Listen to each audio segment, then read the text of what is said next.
पूरे परिवार के साथ। नमोस्तु महाराज जी, मेरे परिवार की ओर से, जगत के सभी जीवों की ओर से आपके पावन चरणों में नमोस्तु। महाराज जी, पहले तो छोटी सी एक भावना है कि आपके पावन चरण मेरे 12 गाँव में पड़े, जिससे 12 गाँव का उद्धार हो। गुरुवर, जिज्ञासा है कि अगर किसी भी अतिशय क्षेत्र पे जो अतिशयकारी प्रतिमा होती है, वो किसी कारणवश अगर उसको हटा दिया जाता है, तो फिर उस प्रतिमा से, उस क्षेत्र पे अतिशय रहेगा दूसरी प्रतिमा से, या उसके कारण वो अतिशय चला जाएगा?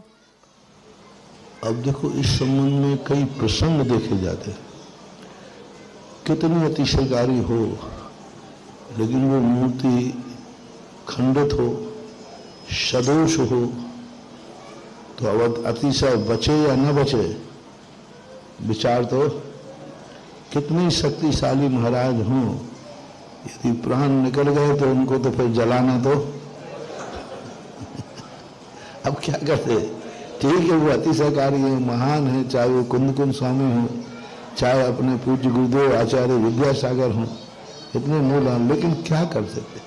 परिस्थितियां देखी जाती है और परिस्थितियों के बाद उस पर विचार किया जाता है, और दूसरे पर विराजमान करते समय भी वहाँ की व्यवस्थाएं, किस ढंग से विराजमान किया, कहाँ विराजमान किया, पुनः अतिशय लौटाया जा सकता है, पुनः अतिशय प्राप्त किया जा सकता है।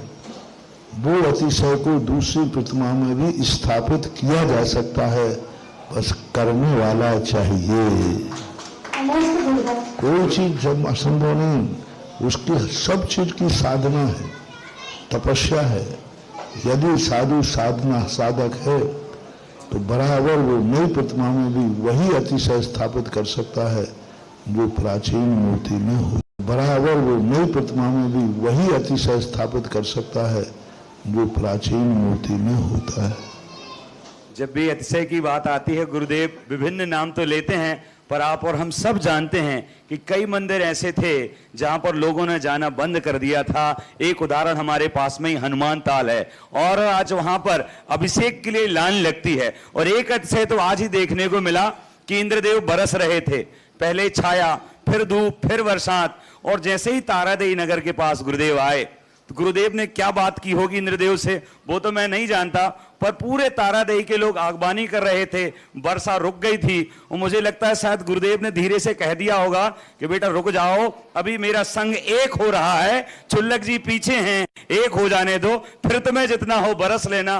तो ऐसे चलते फिरते अतिशयकारी गुरुदेव हमारे लिए सौभाग्य से तारादेवी में मिले हैं। एक बार हम सब नमोस्तु करेंगे, नमोस्तु भगवान, नमोस्तु भगवान। ऐसे अतिशयकारी गुरुवर के चरणों में जिज्ञासा रख रहे हैं। श्री अमन भैया पूरे परिवार के साथ जिज्ञासा करेंगे। श्री